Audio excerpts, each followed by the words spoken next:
Audio Jungle.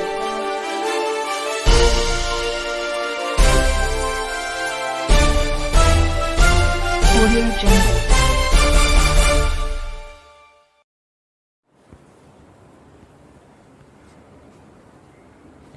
విశాఖలో ఇసుక రీచ్లు ఏర్పాటు చేయాలి. ఉపాధి లేక కార్మికుల అవస్థలు. క్వారీ లారీ యజమానుల సంఘం కార్యదర్శి వెంకటరమణ. విశాఖ జిల్లాలో క్వారీ రీచ్లను రాష్ట్ర ప్రభుత్వం వెంటనే ఏర్పాటు చేయాలని విశాఖ జిల్లా క్వారీ లారీ యజమానుల సంఘం కార్యదర్శి కర్రి వెంకటరమణ డిమాండ్ చేశారు. గురువారం ఉదయం విజేఎఫ్ ప్రెస్ క్లబ్లో నిర్వహించిన విలేకరుల సమావేశంలో ఆయన మాట్లాడుతూ విశాఖపట్నం జిల్లాలో quarry lorry owners welfare association ఆధ్వర్యంలో సుమారు 1000 లారీలతో ఇసుక ట్రాన్స్పోర్ట్ చేస్తున్నామని గుర్తు చేశారు. ఇసుక రవాణా చేస్తూ 10,000 కుటుంబాలు జీవనం కొనసాగిస్తున్నారని తెలిపారు. కానీ గత 5 నెలల నుంచి ఇటు శ్రీకాకుళం జిల్లాలో గానీ అటు రాజమండ్రి జిల్లాలో గానీ ఇసుక రీచులు అవ్వకపోవడం వల్ల తమ లారీలకు ఫైనాన్స్ కట్టలేక డ్రైవర్లకు జీతాలు ఇవ్వలేక చాలా ఇబ్బంది పడుతున్నామని ఆందోళన వ్యక్తం చేశారు.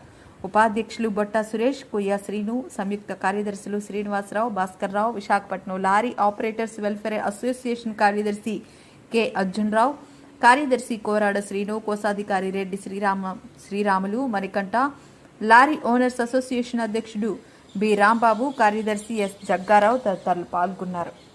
కలుపుకొని సకాలంలో ప్రతి వినియోగదారునికి కూడా మా లారీల ద్వారా ఇసుక సరఫరా చేశాం. కానీ ఈరోజు ప్రభుత్వం రోజుకో స్టేట్మెంట్ ఇస్తుందండి. ఆన్లైన్ విధానం అని, బల్క్ డీడీలని. ఈ బల్క్ డీడీ కోసం చెప్తానండి. గతంలో ఈ బల్క్ డీడీలు ఎవరైతే గవర్నమెంట్ కాంట్రాక్ట్ ఉన్నారో, ఎవరైతే ప్రైవేట్ కాంట్రాక్ట్ ఉన్నారో వీళ్ళందరూ కూడా 15,000 టన్నులు 20,000 టన్నులు గవర్నమెంట్ అధికారులతో ఒప్పందం కుదుర్చుకొని తీసుకొచ్చేవారండి. ఈ బల్క్ డీడీల వల్ల ప్రతిదీ కూడా బ్లాక్ మార్కెట్ అయిపోయిందండి. ఏదైతే గవర్నమెంట్ రేట్ బల్క్ డీడీకి టన్నుకి 300-400 పెట్టేవారండి. కానీ బల్క్ డీడీలు లారీ యజమానులకే ఎవరైతే ఈ కాంట్రాక్ట్ ఫెడరల్స్ అలాగే గవర్నమెంట్ కాంట్రాక్ట్ ఉన్నారో ఒక్కొక్క డీడీ 25,000 నుంచి 30,000 అమ్మేవారండి. అప్పుడు కూడా ఇసుక రేట్ పెరిగే ఉంది. ఇలాంటివి చాలా సమస్యలు ఎదురవుతూనే ఉన్నాయి. కాబట్టి మన ఆర్థిక పరిస్థితి బాగలేదు. 5 నెలల నుంచి ఇసుక రీచ్లు ఓపెన్ అవ్వలేదు. ఎక్కడో పొరుగు రాష్ట్రంలో ఒరిస్సాలోని దాదాపు 12 రీచ్లు అవుతున్నాయండి. ఒకప్పుడు ఆ రీచ్ల్లోని టన్నుకి 500 తీసుకునేవారండి. ఈ రోజు 1,200 కలెక్ట్ చేస్తున్నారు. అంటే ఎంత ఇన్కమ్ అక్కడికి ఏపీగా, అంటే ఇక్కడ బతుకు జీవనం కొనసాగించలేక 250 కిలోమీటర్లు 300 కిలోమీటర్లు ఒరిస్సా నుంచి ఈరోజు ట్రాన్స్పోర్ట్ చేస్తున్నామండి. దాని మీద మేము ఇప్పుడు కూడా ఈరోజు విశాఖపట్నం జిల్లాలో టన్ను 2,000కి వెళ్ళిందండి. అది ఎవరు తప్పిదం అనేది ఒకసారి ఆలోచించమని ఈ ప్రభుత్వాన్ని మేము సంఘాల ద్వారా అడుగుతున్నామండి. ఏదైతే శ్రీకాకుళం కానీ రాజమండ్రి కానీ యుద్ధపద్ధతి కానీ అధికారులు ఎంతమంది ఉన్నారు. ఏదో ఒక 4-5 రీచ్లు ఓపెన్ అయితే ఈ రవాణాదారులకు కానీ ఈ వినియోగదారులకు కానీ ఇంత బడ్జెట్ పడుతుందని అడుగుతున్నాం. ఒకసారి ఆలోచించమని చెప్తున్నాం.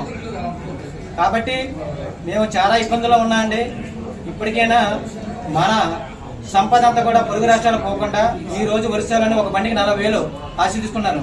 కారణం ఏంటండి, విశాఖ ఆంధ్రప్రదేశ్లో రీచ్లు లేవు, శాండ్ దొరకట్లేదు అనే టాపిక్ మీద ఒరిస్సా కాంట్రాక్టులు అందరూ ఇసుక రీచ్ నడిపే వాళ్ళందరూ కూడా రేట్లు పెంచడం జరిగింది. అలాగే శ్రీకాకుళం జిల్లాలో కూడా రీచ్లు అయితే పుష్కలంగా ఉన్నాయండి. రాత్రిపూట 40 నుంచి 50 బళ్ళు ఎవరైతే లోకల్ నాయకులు ఉన్నారో వాళ్ళందరూ కూడా ఒక బండికి 40 నుంచి 50 కలెక్ట్ చేస్తూ రాత్రిపూట వ్యాపారం చేస్తున్నారు విశాఖపట్నంకి వచ్చి. దాన్ని ఏదో ఇసుక రవాణాదారులు రేట్లు పెంచేశారు, ఈ విధంగా జరుగుతుందని చెప్పి పేపర్లో స్టేట్మెంట్ అవుతుంది. కాబట్టి ఈరోజు ఈ సమావేశం పెట్టడానికి రవాణాదారులు ఇప్పుడు కూడా ప్రభుత్వానికి సపోర్ట్గా ఉంటారండి.